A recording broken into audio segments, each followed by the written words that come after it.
Hello everyone, welcome back to my another new vlog. তো আজ তোমাদের সাথে আমি শেয়ার করব কলকাতার সবথেকে সুন্দর একটি মন্দির, যার নাম স্বামীনারায়ণ মন্দির। অনেক কিছু ইনফরমেশান দেবো তোমাদেরকে এই মন্দিরের সম্পর্কে। তো চলো আর বেশি কথা না বলে ভ্লগটা ঝটপট স্টার্ট করা যাক। হ্যালো এভরিওয়ান, কেমন আছো তোমরা সবাই?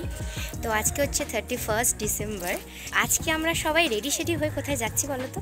তো আজকে আমরা যাচ্ছি স্বামীনারায়ণ মন্দিরে, যেটাকে তোমরা অনেকে পৈলান মন্দির বলেও চেনো। তো চলো আর বেশি কথা না বলে ভ্লগটা স্টার্ট করা যাক। আমাদের বাড়ির কাছ থেকে স্বামীনারায়ণ মন্দিরে কিন্তু বেশ অনেক রকমভাবেই যাওয়া যায়। আমাদের এখান থেকে সব থেকে সোজা পথ হবে সেটা হচ্ছে সোনারপুর থেকে বাসে করে যাওয়া। তো দেখো, একদম আমরা সোনারপুর স্টেশনে চলে এসেছি। এবার এখান থেকে আমরা SG5 বাসে করে একদম কিন্তু পৈলান মন্দিরে চলে যাব। তো চলো, তোমরা ভিডিওটাকে স্কিপ না করে তোমরা কিন্তু দেখতে থাকো। তারপর দেখো, আমরা কিন্তু একদম বাস স্ট্যান্ডের কাছে চলে এসেছি। এবার এখান থেকে বাসে করে গেলেই কিন্তু একদম আমাদের পৈলান মন্দিরের সামনে কিন্তু নামিয়ে দেবে। আমাদের বাড়ির কাছ থেকে এটাই হচ্ছে সব থেকে ইজি রুট।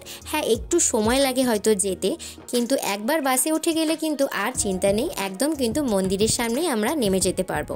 তোমরা যদি কেউ আসতে চাও এই মন্দিরটিতে, তার জন্য ট্রেন, বাস, মেট্রো বিভিন্ন ওয়ে আছে। তোমরা যারা ভাবছো ট্রেনে করে আসবে, তাদের জন্য নিয়ারেস্ট রেলওয়ে স্টেশন হচ্ছে মাঝেরহাট। তোমরা যে কোনো ট্রেন ধরে মাঝেরহাটে চলে আসবে, আর সেখান থেকে যে কোনো ডায়মন্ড হারবারগামী বাসে করে কিন্তু তোমরা ডাইরেক্ট চলে যাবে এই মন্দিরে। কেউ যদি তোমরা শিয়ালদা থেকে আসো, তাহলে কিন্তু তোমাদেরকে 235 নাম্বার বাসে করে গেলেই কিন্তু তোমাদের একদম মন্দিরের সামনে নামিয়ে দেবে। আর কেউ যদি মেট্রো করে আসতে চাও, তার জন্য তোমাদেরকে টালিগঞ্জ মেট্রো স্টেশনে নামতে হবে, মানে মহানায়ক উত্তম কুমার মেট্রো স্টেশনে। সেখান থেকে অটো করে বেহালা চৌরাস্তা, তারপর ডায়মন্ড হারবারগামী যে কোনো বাসে করে কিন্তু তোমরা পৌঁছে যেতে পারো এই মন্দিরে। দেখো, তোমাদের সাথে কথা বলতে বলতেই কিন্তু চলে এলাম একদম মন্দিরের সামনে। আর আমাদের আস্তে আস্তে কিন্তু দেখো বেশ সন্ধেও হয়ে এসেছিল। আর মন্দিরে ঢোকার মুখে কিন্তু দেখতে পেয়েছিলাম এই বোর্ডটা। এখানে কিন্তু লেখা ছিল মন্দির কখন খোলা হয়, কখন বন্ধ হয়। এছাড়াও মন্দিরে আরতির সময়গুলোও কিন্তু ভালোভাবে লেখা রয়েছে। তোমরাও কিন্তু চাইলে এটা পজ করে দেখে নিতে পারো। আর আমিও একবার বলেও দিচ্ছি, মন্দির খোলার সময় হচ্ছে সকাল 7:30 থেকে দুপুর 12টা অবধি, আর বিকেলবেলা হচ্ছে বিকেল 4টে থেকে রাত 8টা অবধি। দিল্লির অক্ষরধাম মন্দিরের আদলেই কিন্তু তৈরি করা হয়েছে এই মন্দিরটি। সারা পৃথিবীতে 1150টি মন্দির রয়েছে কিন্তু এই স্বামীনারায়ণের। আর এই যে মন্দিরগুলো রয়েছে, ওনার যে শিষ্যরা তারাই কিন্তু এইগুলো নির্মাণ করেছিলেন।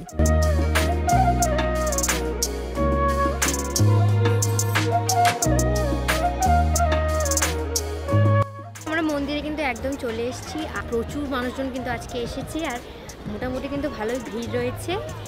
আর সামনে কিন্তু ক্যামেরা করা অ্যালাউ নয়। যতটা ভিডিও করতে পারছি তোমাদেরকে আমি দেখাচ্ছি।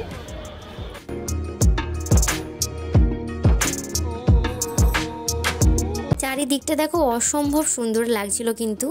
আর মন্দিরের বাঁ দিক ডান দিক দুদিকেই কিন্তু ছিল জুতো রাখার কাউন্টার। তো আমরা এখন মন্দিরের ভিতরে যাব। তো তারপর তো আর ভিডিও করা অ্যালাউ নেই।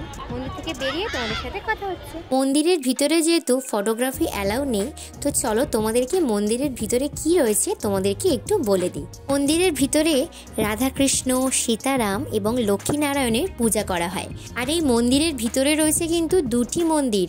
উপরের মন্দিরে একবার প্রবেশ করলে সেই মন্দির দর্শন করার পর নিচের মন্দিরে যাওয়া যায় কিন্তু একই পথে।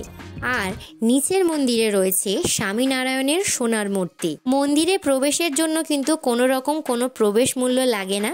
এখানে পুজো দেওয়ারও কিন্তু ব্যবস্থা রয়েছে। 50 টাকার পুজো দিলে সেক্ষেত্রে তোমরা কিন্তু একবার করে স্বামীনারায়ণের সোনার মূর্তিতে স্নান করাতে পারবে। তারপর মন্দির থেকে বেরিয়ে ঠিক পাশেই কিন্তু রয়েছে এখানে ক্যান্টিন। আর এখানে কিন্তু সমস্ত খাবারই ভেজ। আর ক্যান্টিনের সামনেই রয়েছে কিন্তু এরকম একটা ঔষধি ভাণ্ডার। এখানে যে শুধু ওষুধ পাওয়া যায় এমন কিন্তু নয়, এখানে কিন্তু বিভিন্ন পূজার সামগ্রীও কিন্তু রয়েছে। আর চলো তোমাদেরকে ক্যান্টিনের ভিতরটাও একটু ঘুরিয়ে দেখাই। দেখো, এই হচ্ছে মেনুর লিস্ট। এখানে কি কি খাবার পাওয়া যায় সব কিন্তু এখানে পুরো ডিটেলসে লেখা রয়েছে। তোমরা কিন্তু চাইলে পজ করে দেখেও নিতে পারো। আর ক্যান্টিন থেকে বেরিয়েও কিন্তু রয়েছে এরকম বিভিন্ন ধরনের স্টল। আর এখানেও রয়েছে কিন্তু পিওর ভেজ খাবার। তার জন্য তোমাদেরকে প্রথমেই টিকিট করতে হবে, আর সেই টিকিট দেখালেই কিন্তু তোমরা তোমাদের খাবারটা নিতে পারবে।